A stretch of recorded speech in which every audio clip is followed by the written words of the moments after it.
हिंदुत्ववादी संघटनेचे कार्यकर्ते आक्रमक झाले। कार्यकर्त्यांनी पंचगंगा घाट परिसरातील बॅरिकेड्स हटवलेत। हिंदुत्ववादी संघटनांनी बॅरिकेड हटवल्याने तणावाचं वातावरण या ठिकाणी आहे। नदीपात्रामध्ये गणेश विसर्जनाला बंदी घालण्यात आली आहे, त्यामुळे हे कार्यकर्ते आक्रमक झाले। बंदीनंतरही कार्यकर्त्यांनी पंचगंगा नदीमध्ये बाप्पाचं विसर्जन केलेलं आहे, तर पंचगंगा घाट परिसरात तणावाचं वातावरण दिसतंय। हिंदुत्ववादी संघटनेचे कार्यकर्ते या ठिकाणी आक्रमक झाले। कोल्हापूरच्या पंचगंगेच्या पात्रामध्ये गणेश मूर्ती विसर्जनास बंदी घालण्यात आलेली आहे। महापालिकेकडून नदीपात्रामध्ये विसर्जनास बंदी घालण्यात आली आहे, मात्र या ठिकाणी जे हिंदुत्ववादी कार्यकर्ते आहेत ते विसर्जन करण्यावर ठाम आहेत।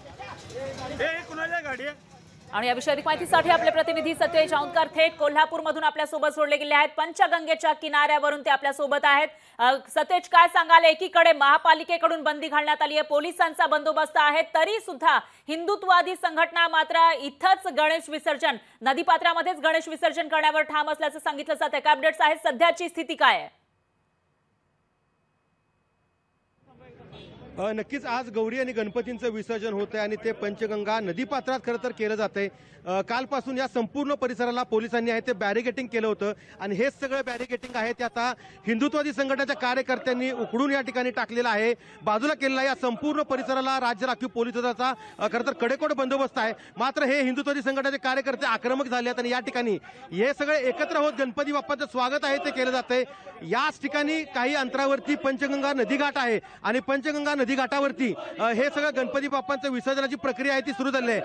गणपती बाप्पा मोरयाचा गजर करत हे सगळे कार्यकर्ते या ठिकाणी आता एकत्र पाहायला मिळते। आपण हिंदुत्व संघटनेचे कार्यकर्त्यांना देखील विचारूयात, काय सांगाल? अखेर बॅरिकेड काढलेले आहेत आणि तुम्ही बाप्पांचं विसर्जन आहे ते खाली करताना दिसताय। आज आमच्यासाठी खूप आनंदाचा क्षण आहे,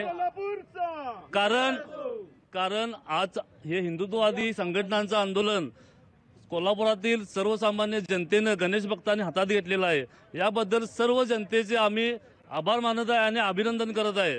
इथून पुढे कधीही गणपती हे आमचे शास्त्रानुसार वाहत्या पाण्यातच सोडले जातील आणि ह्या व्यतिरिक्त आम्ही हिंदुत्ववादी संघटना म्हणून कोल्हापूरच्या आमच्या पंचगंगा नदीचं जे प्रदूषण चालू आहे त्याच्या विरोधात आम्ही महानगरपालिकेला कोर्टात खेचायचं काम करणार आहोत। याआधी आमच्या धर्माची बदनामी केली आहे की गणपतीमुळे प्रदूषण होते, ह्या वृत्तीचा आम्ही निषेध करत आहोत। नक्कीच तुम्ही देखील त्या ठिकाणी मूर्ती विसर्जन करण्यासाठी होता, काय नेमकं शास्त्र सांगतं?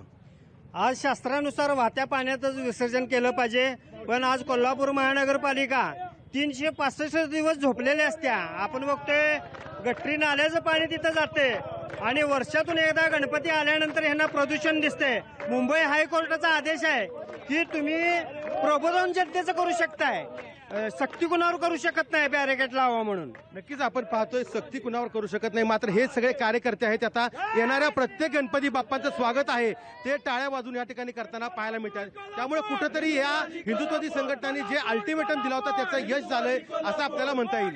निश्चितच सतेज, आता पोलीस आणि महापालिकेची काय भूमिका असेल तेही बघावं लागणार आहे। दरम्यान धन्यवाद तुम्ही दिलेल्या या सविस्तर माहितीसाठी।